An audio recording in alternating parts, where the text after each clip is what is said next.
Welcome to another episode. I am V, and this is the Sussex Set. Boy, where to begin? Where to begin? As always, thanks for tuning in. How about I start with something that I really never start with, which is a tabloid quote-unquote article, because we can't really call it that. We never have been able to, right? But let's start with an article from the Mirror about Prince Harry prior to the bombshell Oprah interview, supposedly saying, quote, "Those Brits need to learn a lesson." Now, I'm starting with this because I'm going to circle right back around to it at the end of this episode. There are so many other things to discuss and catch up with in the middle here. But before I get into the nitty gritty, I'd like to remind you that you still can, if you haven't already, review this podcast on iTunes and Spotify, and also download the podcast, because I don't always put the YouTube video up right after I put up the podcast. So did I say download? I meant subscribe. You can subscribe to the podcast, and as soon as I upload, you'll get the latest episode. Okay. The article that I'm going to start with, and again, let me reemphasize, this is a nonsense article.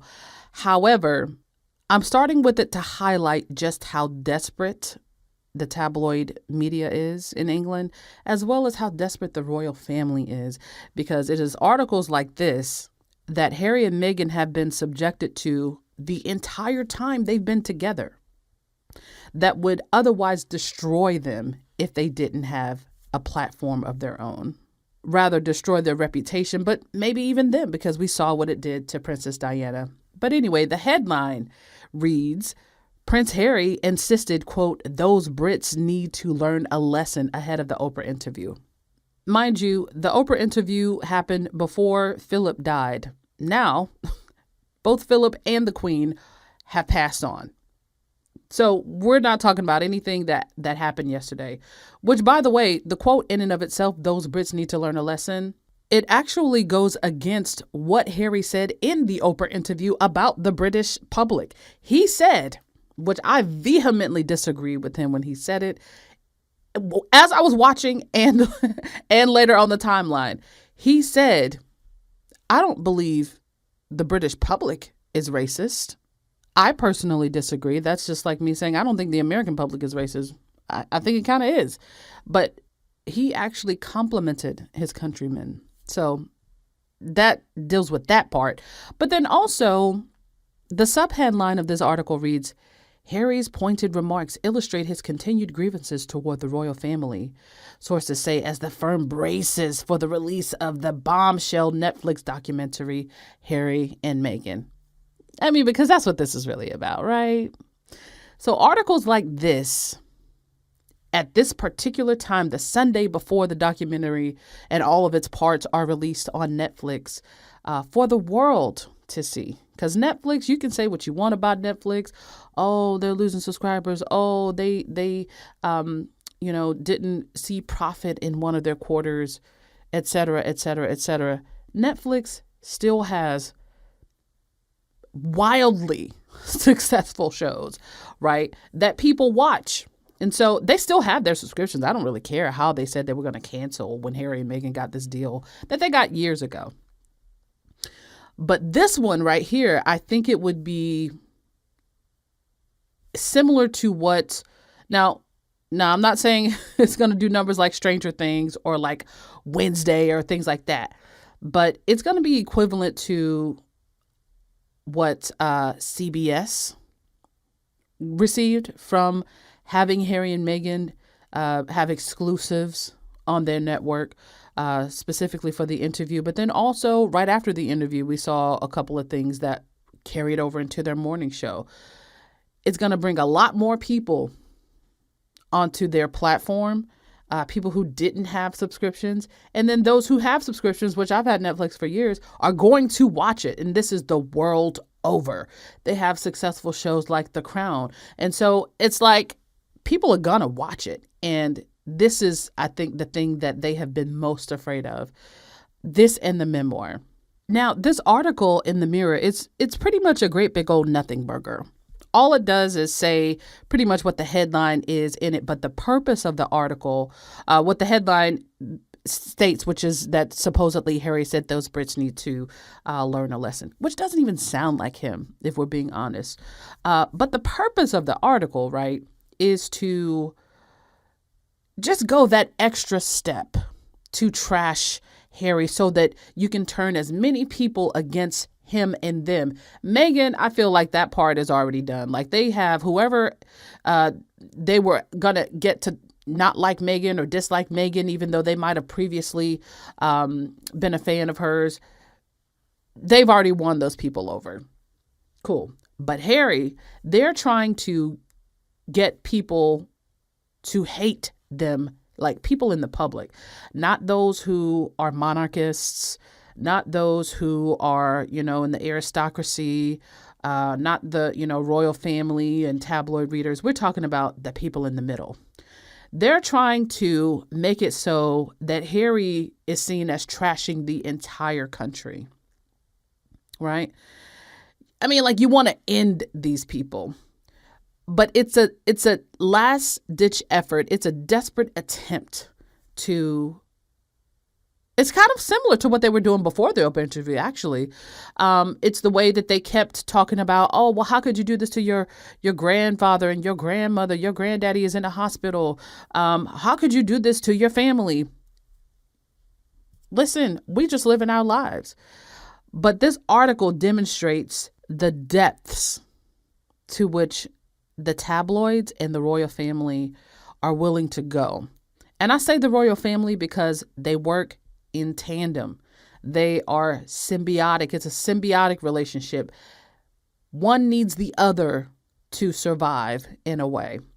And this article is also to serve as a distraction. Now, granted, Americans, we won't know any of this, not for real, unless you're like listening to podcasts like this or you follow royal Twitter.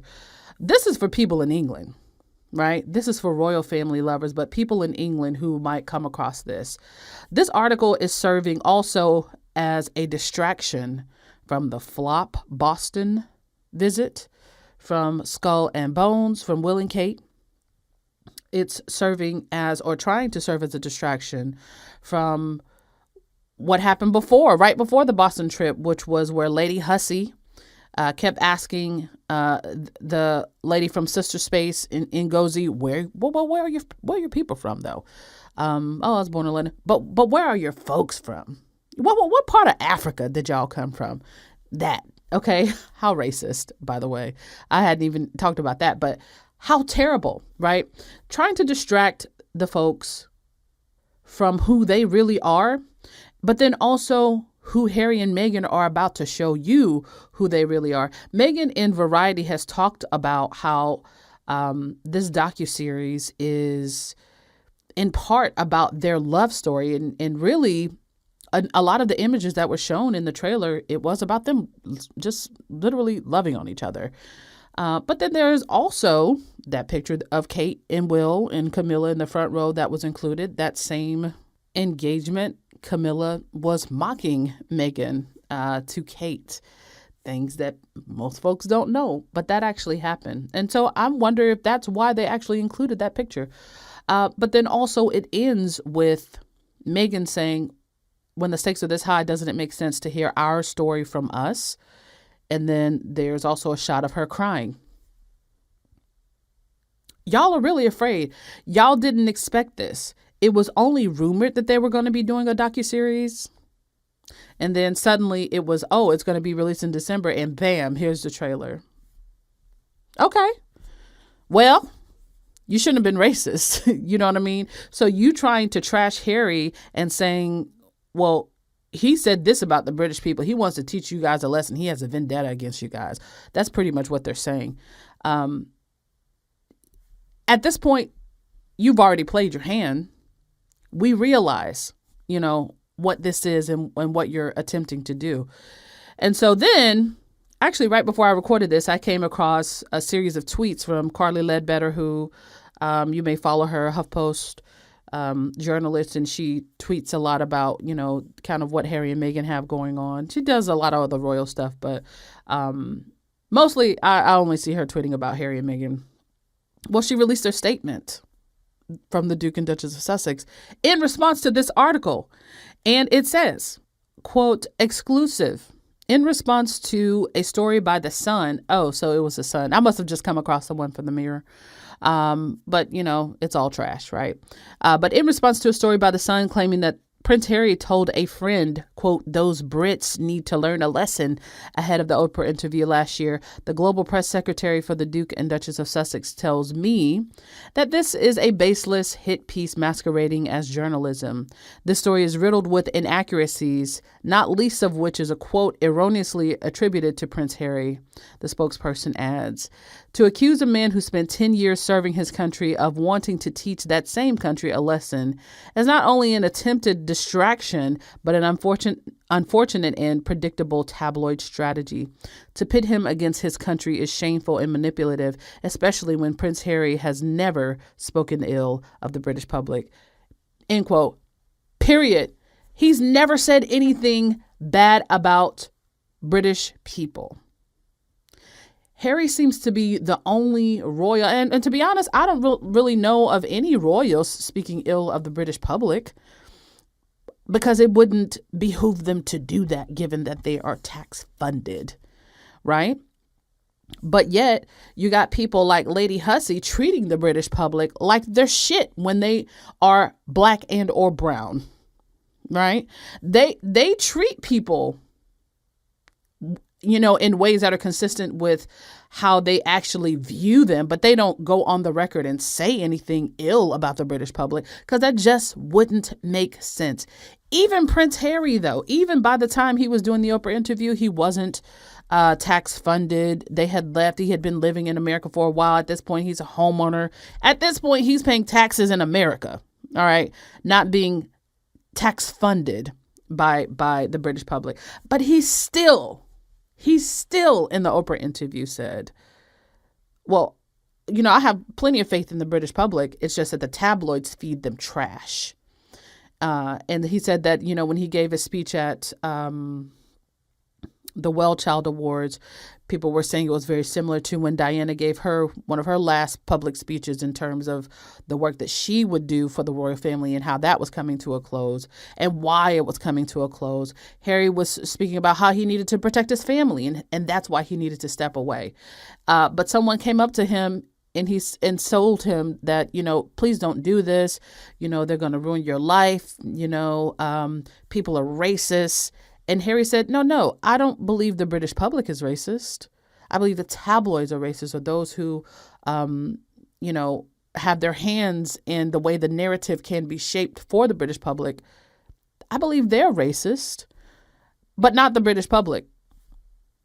And the person that told him that disagreed with him. Plenty of people in the British public are racist, just like plenty of them are not. That's going to be anywhere you go.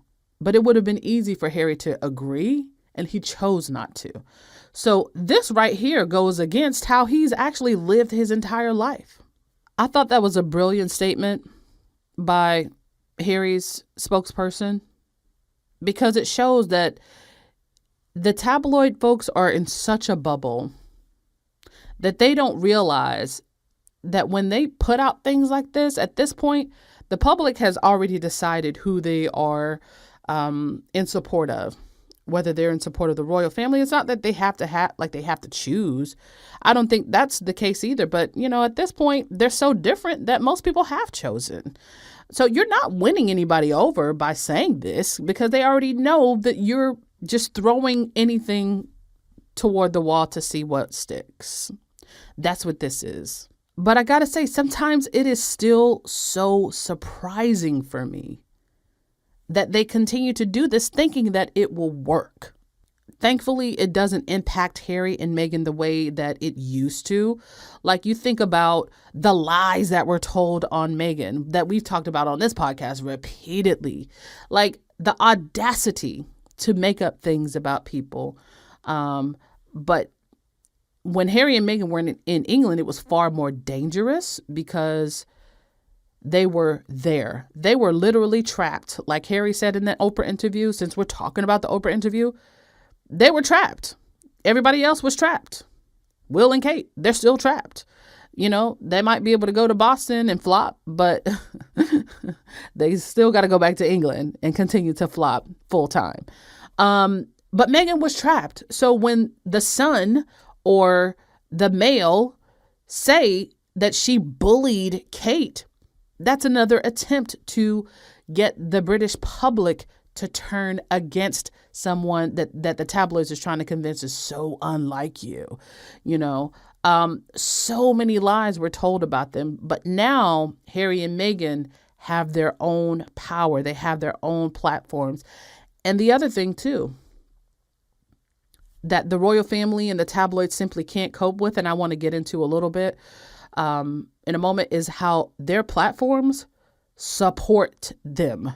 Did you see the way when Harry's book dropped, or the news of that book when it dropped? All of the languages that book is going to be printed in, and they released the titles for all of those books and the covers for all of those books, and told you where you could find all of those books. When Netflix dropped the trailer for Harry and Meghan, did you see how they dropped about, 12 or 15 other trailers with English subtitles? But it was Netflix Japan, Netflix, Saudi Arabia. I'm just kind of making it up because I just saw a whole bunch of different of them. I don't know if it was actually Saudi Arabia, but Netflix France, Netflix South America, or Netflix wherever, all across the board. You no longer have these people in a corner where you tell them that they must be silent and let the institution speak for them, because they never spoke up for them. They never spoke up for Harry and Meghan, but now Harry and Meghan can do that for themselves. And like Meghan said in The Cut, I didn't sign anything, and I'll be done speaking when I'm done. This is what they're afraid of. And so this is what articles like this are for. I would expect to probably see a couple more, maybe not. But the thing about Harry and Meghan too that I always love, especially now, their statements in no uncertain terms say exactly what they need to say to make articles like this and tabloids like this look as stupid as they actually are. In effect, Harry and Meghan are calling the sun on their bullshit. No other member of the royal family, current or former, has been able to speak up for themselves in the way that Harry and Meghan are able to speak up for themselves now. And this is not even including Netflix or Spotify. It's simply that they can put out a statement, and that statement goes around the world just as quickly as the lie does. Power. That's what that is. Now, why don't we talk about the docu-series Harry and Meghan and the trailer that was released just a couple days ago? First of all, shout out to Liz Garbus, because, I can tell that this is going to be amazing. I can just tell. Granted, it was just a short, little 1 minute, 2 minute clip, but my eye sort of looks at the editor's point of view, and not necessarily the consumer, but more so, those who are putting it together, weaving the story together. And in the trailer, we have a series of black and white photos, and photos we've never seen before, which was so, I feel like my heart was racing when I was watching it, because I was like, oh my God, when was that? Oh my God, when did that happen? And we actually saw Meghan crying a couple times. There was once where she was in the car and Harry was outside the car and she was wiping away a tear. And to me, that seemed like a sort of a sweet moment where they were just departing and she was going to miss him or something. I mean, I don't know. Well, I guess we'll get greater context. But then about halfway through the trailer, there's this almost sort of grating sound of a camera that's different from all of the other camera clicks, right? And it shows Will and Kate and Camilla on the front row, Harry and Meghan in the back row. Everybody was talking about how, oh, why did they include, Kate? Because Kate was closest to the camera in the photo that was chosen just due to the angle. But it's almost similar to the that very last Commonwealth engagement right before the pandemic where Meghan wore that green with the cape. Kate was the closest to the camera there as well because she was sitting on the end. I guess that's maybe just the seating order or whatever. But why did they include that picture of Harry and Meghan? Why did they have Kate looking like, like she was so mean? Well, Kate looks like a bitch quite frequently. I'm not saying she is a bitch. She probably is a bitch. But, sorry, Meghan. I know you don't like that word, but Kate is really fucking rude. But it's sometimes people just have RBF as well. But I think Kate's RBF is just a little bit more intense than most people. But then there might have also been something in the air because, people tend to, whether they know it or not, a lot comes across your in your body language, in your face, and, just your general disposition according to how you're feeling inside. And we saw that a lot with Meghan. We saw her even before we knew everything that was going on. When you look back at pictures of Meghan, she's trying to hide the pain that she feels inside. And we know she was feeling a lot of pain. Harry, oftentimes with, varying levels of success, would try to hide his anger that he was feeling. Go back and look at some of those pictures, man. I'm telling you. Will always has this sort of expression and countenance that he's just over the whole entire thing, and Kate just frequently looks mean, don't know her personally. I'm not saying that she is, but I know that if, just as an example, right, if she and Meghan had a good relationship, that would come across. It didn't come across when the Queen died, and there was that joint walkabout where everybody said that, and that's another example. Meghan was just looking shell-shocked. She was looking afraid. And she hugged the young lady, Amelka. I remember her. It's weird because I remember her name. And that was a moment. And everybody was just like, oh my God, Meghan really needed that. But she looked afraid and shell-shocked. But then when you put Meghan and Kate near each other, it's almost like there's just this tension that's there. I'm not saying it is there, but I don't really see them clicking. You know what I'm saying? And I feel like it's in part a lot to do with some of the things that we have no idea actually went on behind closed doors. Conversations that might have been had that we're simply not privy to unless Harry and Meghan make us knowledgeable of the details. But it was included deliberately. And yes, Meghan did go on the record to say, it might not be the way they would have done the docu-series, or, excuse me, she didn't say it exactly like that, but she said that you just have to trust the process and trust whose hands the project is in. And, there was a lot of hubbub about, well, maybe Harry and Meghan, after the Queen died, they wanted to make some changes, and, it was too far gone for any changes to be made. And, we don't really know any of those details, but I feel like whether Harry and Meghan would have chosen that image, or whether, the director and the team chose the image, for drama or what have you, it doesn't change the fact that there was tension there. And so earlier when I spoke about how Camilla appeared to have made fun of Meghan around this time, Meghan was pregnant, and there was a whole entire series of bullcrap articles talking about how she holds her bump too much. And people always, even recently, somebody said that she had a moon bump.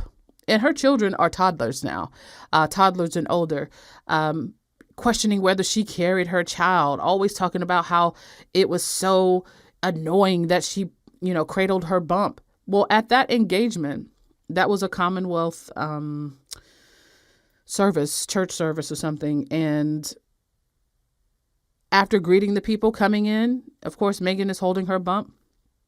Camilla walks toward Kate, starts giggling, and fake holds her own bump. She was making fun of Meghan, and Meghan was literally 2 feet away from her. Who does that? But yet, British society wants y'all to believe that these people are chosen to be in positions that are, taxpayer funded by you because they're somehow more worthy and they're better because they were born into and or slept their way through to their position. Huh? It doesn't make any sense. So I'm glad that they put that in the trailer. And then the trailer continues with, additional images. And at the end, Meghan is crying, wiping away tears. And this is way after they were married. And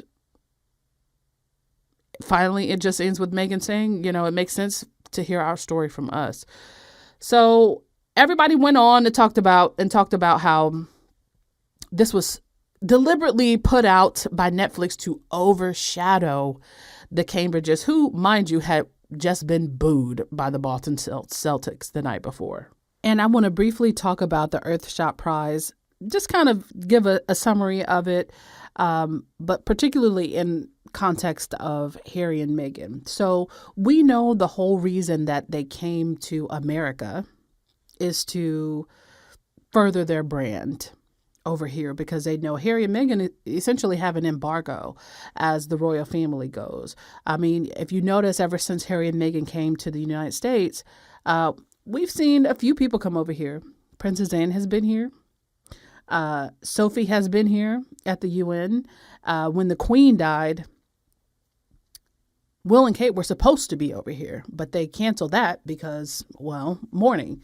But they were supposed to go to New York in September. That was also when Meghan was supposed to do her, I believe it was Jimmy Fallon appearance.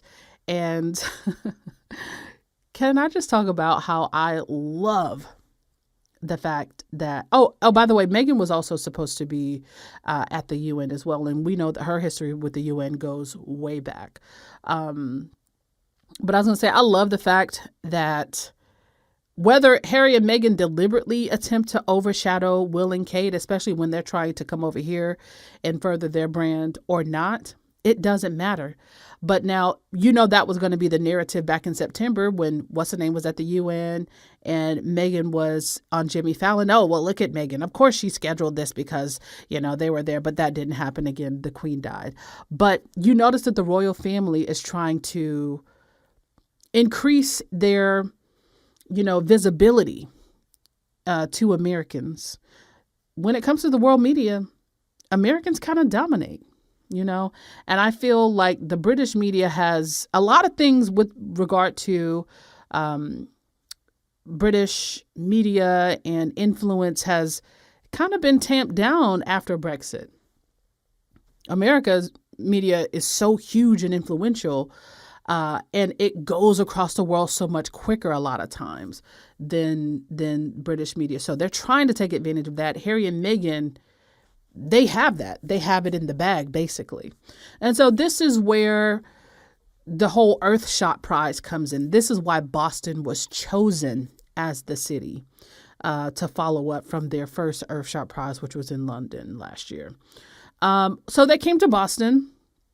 My first thought was like, well, of course they choose Boston. Boston is a notoriously racist city. But see, I forgot, and that's not necessarily to say all Bostonians are, but they're sports fans in particular. They really are. They can be toward the players. But I also forgot how rowdy they are, right? So they showed up to Boston. They had a handful of protesters. Of course, they had, some royalist fans showing up too. But their numbers weren't all that huge. They went to the basketball game, I guess, trying to relive memories of when I think they were in Brooklyn the last time, and Beyonce and Jay-Z, walked across the court. And God, Beyonce would never do that today, ever. And that was a picture where LeBron James had his arm around her, and she was looking like she had just, been mugged by some random black man.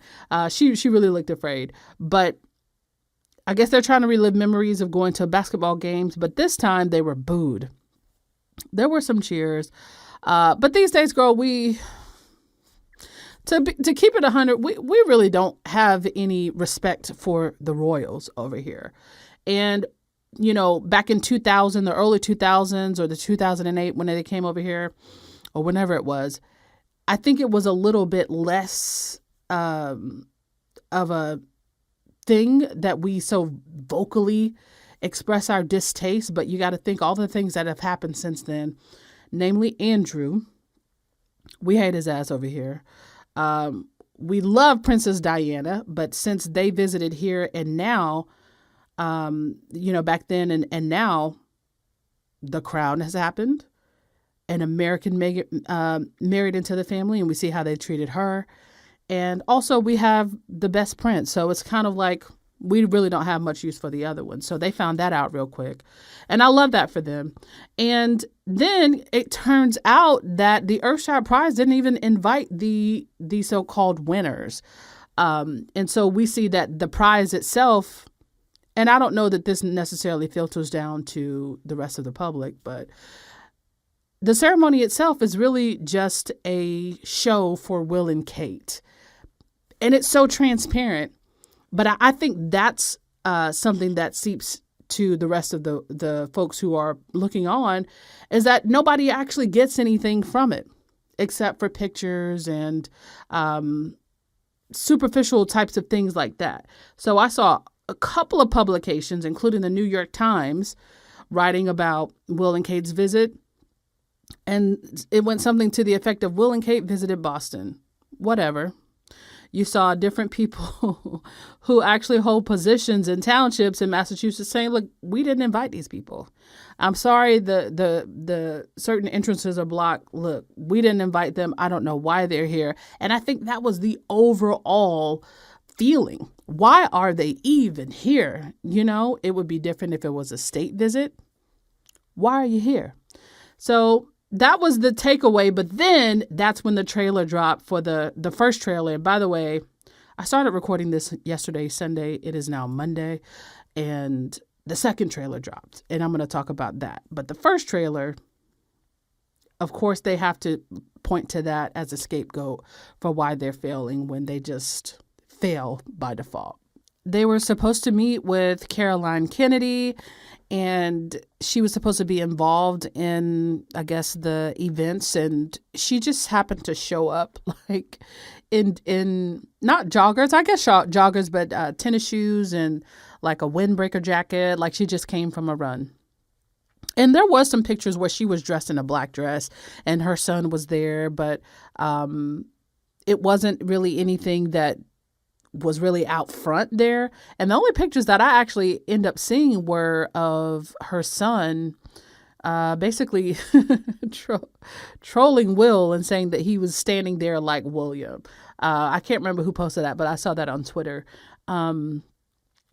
So, I mean, girl, Joe Biden, yeah, he went to Boston. I really don't know why Joe Biden was in Boston, but yeah, I guess that's just what heads of state kind of do.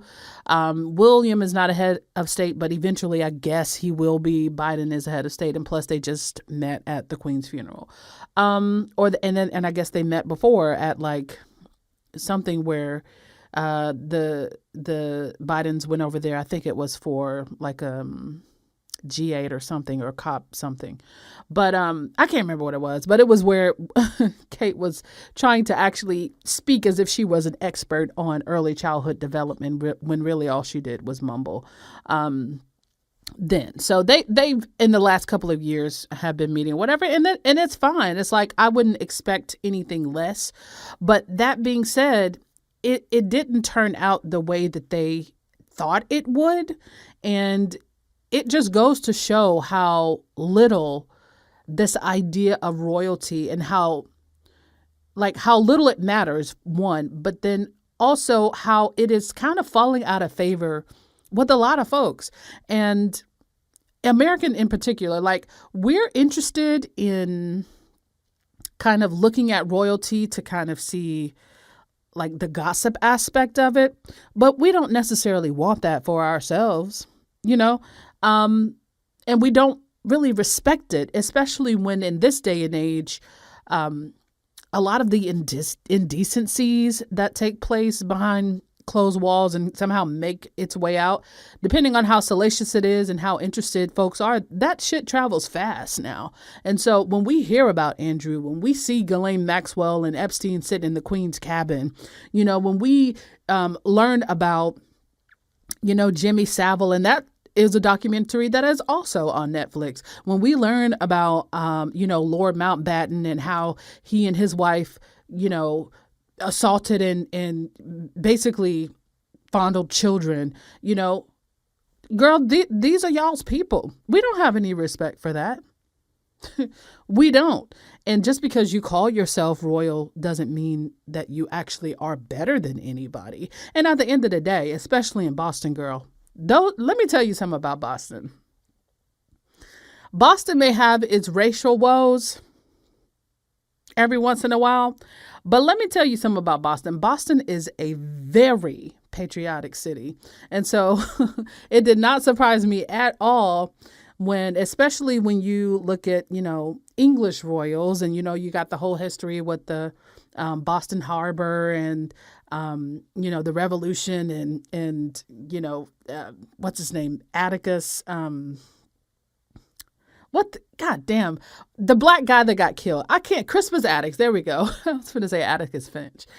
Crispus Attucks. Girl, those people, they love this country. And it's just the history of Boston as a city is almost at its root anti-monarchy, right? So it's just kind of weird that they chose Boston when you look at it that way. But yeah, so I don't really know what they were expecting, but it's kind of like the hits just continued. They went to their whole gala at the end. Again, the actual winners were not invited. They Zoomed in.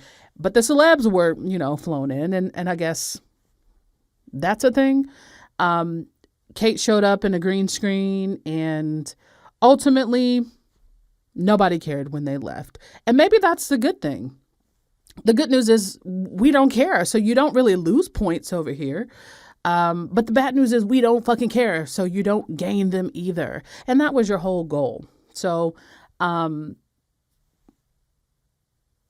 just goes to show you why inauthenticity, when compared to authenticity of like Harry and Meghan as an example, or like actual Kennedys, you look at probably the American version, I think, of Prince Harry would be like JFK Jr., who died in the plane crash, he and his wife.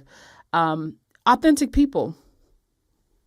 He was especially someone who, when it came to his activism and philanthropy, people took it seriously, even though his life was pretty short.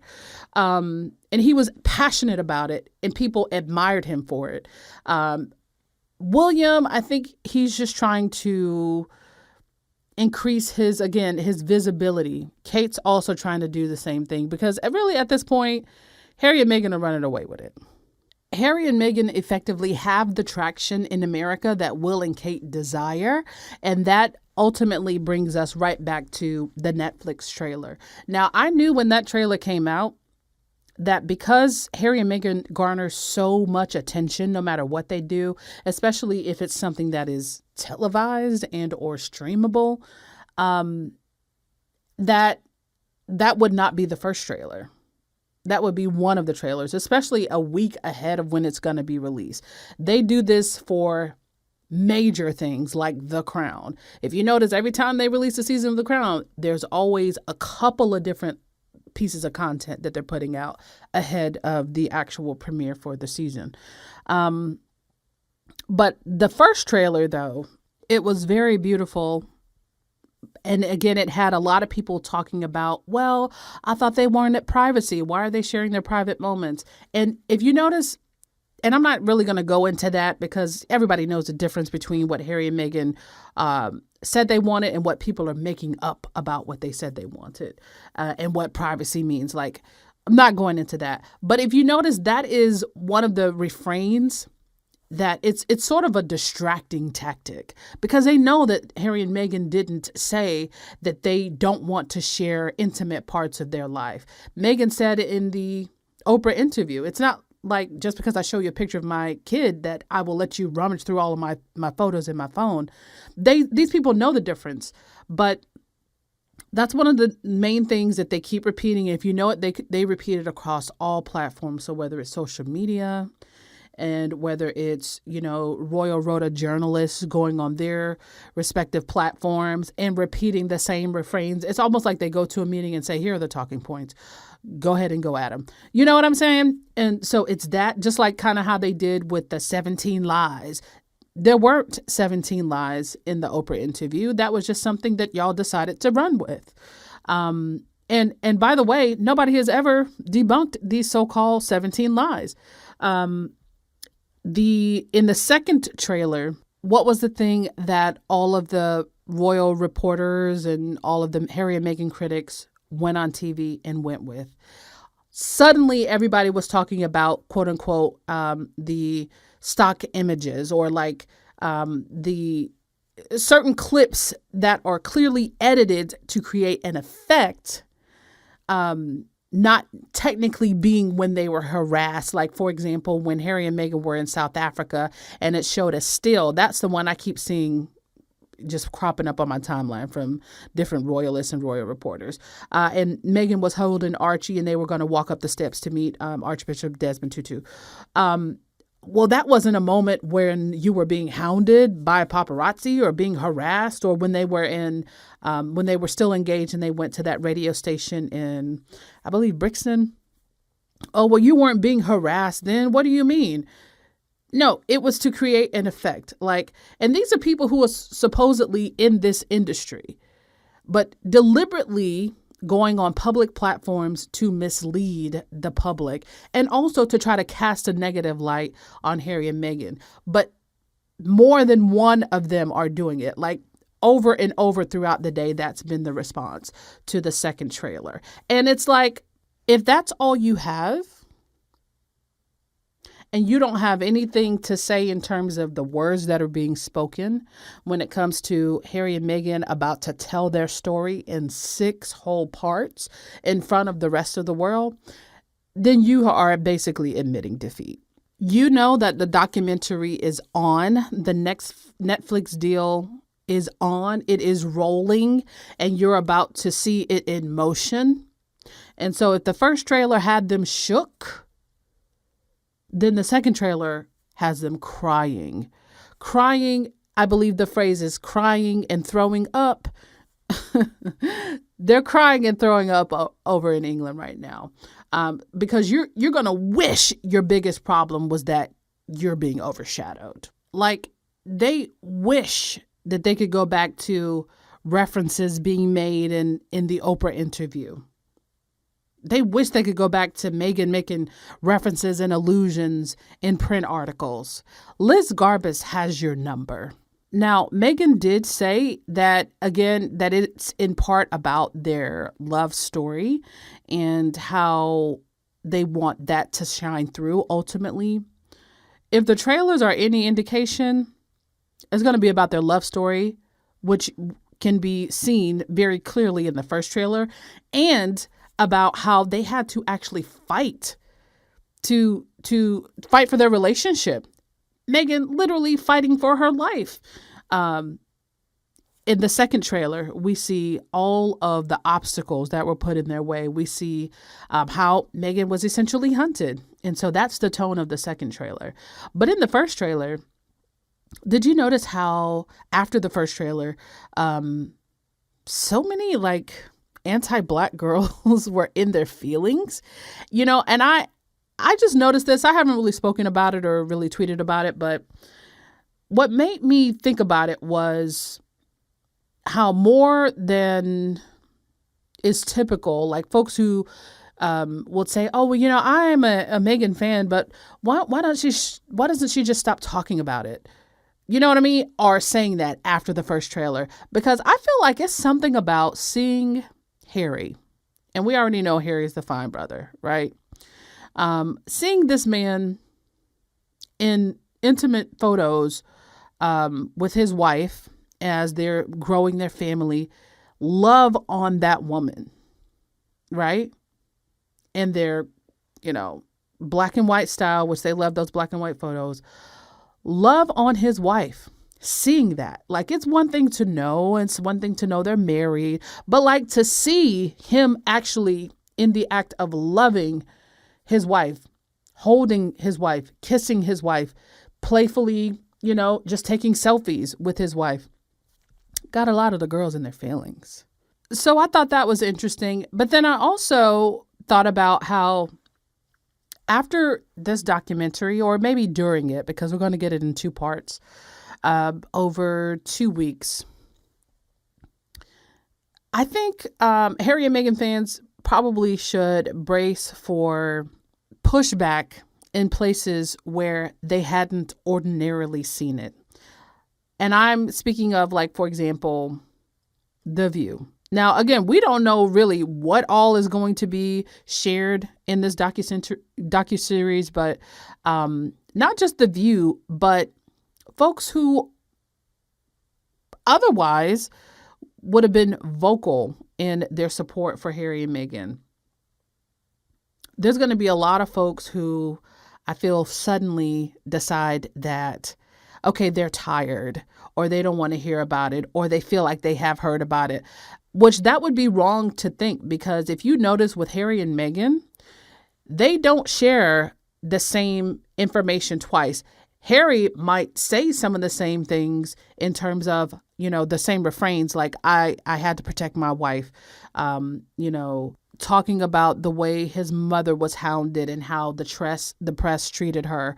But in terms of actual receipts, they don't share the same thing twice. They don't share the same thing. Whenever they're bringing you information, it's new information, right? So I think that's going to, what they're going to share, I think it's going to surprise a lot of people. But I also think that there is a faction of folks who are outwardly supportive of Harry and Meghan, but their true feelings come through from time to time. You know what I'm saying? So be on the lookout for that, because I saw that a lot with that trailer, that first trailer. But I could be wrong, and I hope I am wrong, but there's a lot of posers out there. So be prepared for that. And also be prepared to get your life, because I at this point, I don't really think, especially with the Queen being dead, I don't really think Harry cares too much about how this damages the institution, because I don't think he's deliberately trying to damage the institution, but rather institutions, because I don't think he could care less about the press, the tabloids. But the royal family, and we have said this repeatedly, is not an actual family. They're family only in name. They're family because they're related by blood, but they don't act and behave as a family does. They are called the firm. They are a fucking business. So, but it's a structure that is harmful to human beings, to anyone who wants to be a whole person, a real person. And it is not set up for an individual to thrive. It is just not an environment like that. But given that Harry had given as much of his life as he did to the institution that hounded his mother, by the way, who worked in tandem with the tabloid press, which hounded his mother to death, he still gave many of his adult years and teen years to that institution and helping to promote and market that institution, only for that institution to turn around and try to kill his wife and child, only for that institution to basically say nothing when it came to the tabloid press and how they hounded his wife. I think Harry and Meghan in this documentary are going to expose a lot of what people on Twitter, Harry and Meghan fans, have been saying since literally like 2019, 2018. They got married in 2018. The press really didn't shift until around right after they came back from the Oceania tour in Australia and New Zealand. So that was like October going into November. And then 2019 gets here and it's just straight up open season on Meghan. They're going to show how the royal family collaborated with that. We saw a lot of stories that were put out and then headlines suddenly changed when Sussex Squad started calling people out on that. We saw, and this is what I love about the day that these trailers were released, is everybody's putting out their receipts. Oh, y'all thought The Crown was bad? This might actually end careers. I don't know. I look forward to it. But, like I said, I don't think Harry is deliberately trying to take down the monarchy, but he's not sparing anybody. And because that institution is so toxic, I mean, like, we're literally just coming off of a whole entire controversy around someone who works in that institution, basically embarrassing themselves in this institution by repeatedly asking Ngozi Fulani, where is she really from? You know what I mean? But I think Harry he may also be thinking about the younger ones in that institution and maybe trying to make it better for them. But I think what we're witnessing could possibly be the end, like the beginning of the end of the monarchy, at least as we know it. Most certainly, it might be there in physical form, but it won't have the influence over folks that it did, because Harry and Meghan survived. With Diana, they could just brush it under the rug and say, "Oh, look, we're protecting and loving the boys." Well, that boy grew up. He grew up and he had a family of his own that y'all tried to destroy. So the influence, I believe the influence of the royal family, it is waning very fast. So America, y'all ain't got to worry about us, but it's the Commonwealth that the royal family really should be worried about, because guess what? These Commonwealth countries also got Netflix. These Commonwealth countries also buy books, and when you think about it in those terms, you can see the eagerness with which they tried to shut Harry and Meghan up. And Harry and Meghan just won't shut up. And I'm glad about it. And I'm glad for them, because they shouldn't have to be in silence. They shouldn't have to walk in fear. And it's certainly not in this country. But not only should they not have to walk in fear, but they shouldn't have to fade into obscurity. They love to call Harry and Meghan the new Wallace and Edward. Wallace and Edward, they went quietly into the night. Yeah, that's because they had no choice. But baby girl, it's 2020, 2022, 23, 25, 20, whatever. This is the age where people are their own platform. And you better believe if Wallace and Edward had Twitter and Netflix and YouTube and Spotify, then they would have had more influence in their lifetimes too. But it's just that the royal family, it's just that the power balance was so different than what it is right now, today. All right. Will and Kate and Charles and Camilla and the royal family, it is increasingly hard to control the narrative. And this is why they need the tabloid press, because the tabloids have so much power in England. I don't know if it's due to their tactics. I don't know if it's due to who owns them. I don't know if it's due to culture, or maybe it's just all of those three combined. But the royal family, they work very closely with the tabloids, and the tabloids, it's like I said, it's a symbiotic relationship. It's a phrase that's used all the time because it's true. Well, that's irrelevant over here. That's irrelevant in a lot of places. And they just can't get a grip on the narrative that not only that they're trying to put out about themselves as an institution, but they work really hard to put out a narrative about other people. In this case, Harry and Meghan, people that they can't control. In the same way that they tried to do about Diana, because Diana became sort of out of their control, especially after they got divorced. And poor Diana, I was thinking about this the other day. Diana also would have been a problem had she lived, right? And this is why, people question, well, What actually did happen? But I'm not going to go down that rabbit hole. But I was thinking about the other day how Diana really only had 1 year free of the monarchy before she was killed. Just one. She would have, there's no telling what the limit would have been. The sky would have been the limit for her. But she only had 1 year. And this is also why I hope in this docu-series they go into where Meghan was in this really dark place and how the institution knew. Like they knew, they wanted her to destroy herself, because if she got away like Diana did, because I think Harry actually leaving with her was the thing that they didn't expect. But if she got away like Diana did, then they knew that would spell trouble for the monarchy. So when she was in this really dark, dire abyss when it came to her mental health, didn't care whether she was pregnant or not. They knew. Journalists knew that she was in that place. They did nothing because they wanted her done.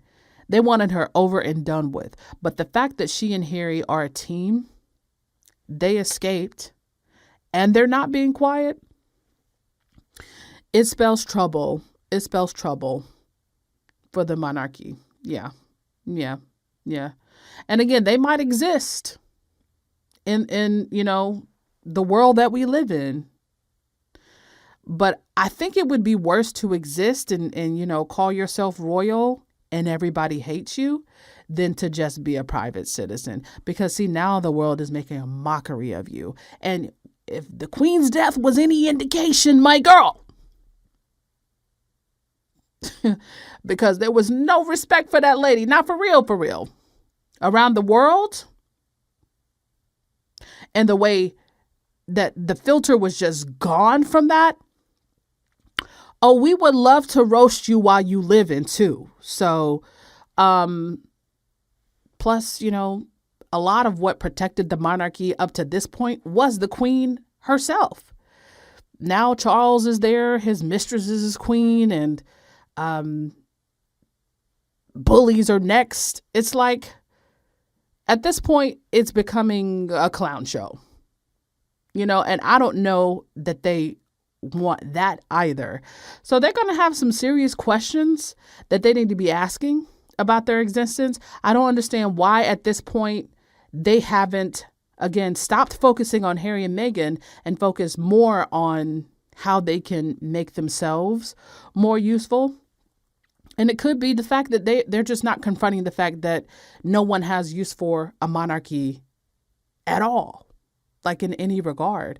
But that's a conversation for another day. My takeaway from the trailers so far, and this is pre-docu-series, today is the 5th that I'm recording this. My takeaway is, seeing how everybody's reacted, particularly Harry and Meghan critics, is that Harry and Meghan have turned the tables. Harry and Meghan turned the tables. When they were in the royal family, when they were in England, before they had the Netflix deals and any of that, before they even had a home, consider that. Before they had a home, when their security had been stripped away, they were completely vulnerable. But they still stepped out on faith, which is why I will always respect Harry and Meghan. But particularly when they were in England, they were the ones who were backed into a corner. They were the ones who were told that they can't speak outwardly about anything that's going on inside of the firm. They were the ones who had to rely on statements of support and protection from Buckingham Palace that never came. They were the ones who were crying every day. Meghan was the one who was in the house for 4 months and told that her visibility was too high, even though she hadn't left the house. She was the one who was told by her friends, the girl, they are not protecting you. They're not protecting you. She was the one who was trapped. Harry was the one who was trapped because he had never been out in the world living on his own without somehow being connected to this institution. Fast forward a couple of years, through a whole entire pandemic, Harry and Meghan are the ones with the platform. For real. You can say you're tired of hearing about it. Well, don't watch. But we know the people who are saying, oh, I can't stand, I can't wait to hear about, well, I'll watch it just so you don't have to. Girl, you're going to be sitting up there on the hour waiting to press play. You're probably going to watch, episodes multiple times. Harry and Meghan are the ones with the platform. And it is the royal family, the people who say that they never complain, never explain. Well, baby, you finna have some explaining to do. Just like there was a whole bunch of explaining around Ngozi Fulani of Sister Space and Lady Hussey. Plenty of explaining. Child, Kensington Palace was explaining from Boston. Talking about, we don't condone this. There's no place for racism in the world. Girl, you sure? Because again, when Archie was called a chimpanzee, silence from the royal family. So the tables have turned. That's one takeaway. And the other thing is that Harry and Meghan are showing us that, and Meghan in particular, are about to show us the real life enactment, if you will, or embodiment of the quote, they tried to bury me, but they didn't know I was a seed. That's how she ended her, first season of Archetypes. Y'all tried to bury me, literally and figuratively, and you're still trying. But baby, I'm growing. I'm growing, honey. I'm a tree and my whole family is covered. The same can be said for Harry as well, because as soon as he decided that he was going to leave with and protect his wife, they tried to bury him too. Again, just like they, quote unquote, buried Diana, because she was going to live her life as well. And she was going to draw the same contrast that Harry and Meghan are drawing against the monarchy. She was going to do it in her time. Because Diana was hugely popular everywhere else in the world. She was still popular in England. I mean, look at how folks reacted when she died. But she was going to draw such a major contrast. But that was something that was settled in this ghastly way. It's no mistake that Harry and Meghan left in order to do that. They could be doing what they're doing in England, but it's probably best to do it over here. But I will always say good for Harry for providing protection for his wife, that she feels confident in knowing that she will indeed flourish from the trauma that his family caused her. And the third and final thing that I'm seeing just as a major takeaway, just as I'm thinking about the documentary and just how important it is that they're actually putting it out and not being vague about what they're about to share with the world, is I'm so glad that they didn't just wait for historians to, just live their lives and hope that, historians and documentarians and folks look back on what they're living and said that Harry and Meghan were on the right side of history. The royal family was on the wrong side of history. No, they are living history. They're living history, and they're not waiting for their lives to be over for everybody to make an assessment that they were the ones who were wrong. They have the right to say that they were wronged, that they were hurt, that they were hunted, and that they were plotted against. And while the royal family sits in England, they get to see how everybody else makes our assessment about them. Harry and Meghan have a right to their story, and they have a right to tell it in real time. There's no reason that they should wait to let someone else tell their story long after they're past this phase in their life and hope that they got it right. Now, somebody might tell their story in the future in their own way 100 years from now. But Harry and Meghan said, well, here's what we're going to do right now. I'm going to provide you the material, the facts, the receipt, the content, so that you have no choice but to get this story right. because we're not going to let this institution. And that's another thing that Harry has an advantage on. He knows how that institution works. They're all about defining the narrative, and they do take the long view because they're a monarchy. They look at how things will be told 100 years from now. Harry is going on the record to say, well, when y'all telling that motherfucking story, y'all make sure y'all tell this side of it, because we're putting our experience out for posterity now and forevermore. And that, my friends, is what the institution of the royal family and the tabloids hate the most, because they're used to being the only ones who are actually able to do that. And so with that, I must say that that is pretty much all I have for today. Don't forget, I'm going to try to put this episode out real quick, but so it's the 5th. I'm going to try to put it out tonight. Harry and Meghan on the 6th are meeting with the Kennedys, and they are being awarded with the Ripple of Hope Award, an actual gala that has awarded so many illustrious figures of our time. And I find it quite timely, actually, and probably coincidental, given what recently happened with the royal family in Sister Space or in Ngozi with Sister Space, how they're not actually being rewarded for their philanthropy. They're being awarded for their audacity to stand up to the royal family, which is what this whole episode is pretty much about. Standing up to the royal family and the monarchy and institutions like the tabloid media as well, and calling out racism where it is, even though that's a hard thing to do against a powerful bully like those institutions. They're being awarded for that. So keep that in mind when we see, I don't know if we're going to see clips of speeches or see images, or I'm pretty sure they're probably going to put something on the website where they made the announcement. But keep that in mind as we look at Harry and Meghan receiving this award. And I bet the Kennedys show up for that. So, yes, let me get up off of here so I can get this episode out. Thank you guys so much for tuning in and supporting the podcast.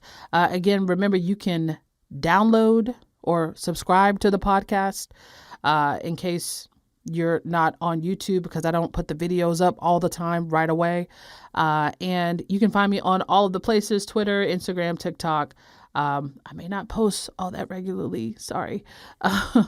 But you can find me there. I'm trying to get back into it. It's just life goes so fast, as you know it. So thank you so much for tuning in. And as always, take care of yourselves. Take care of each other. Keep shining your light. And I will catch y'all on the next one.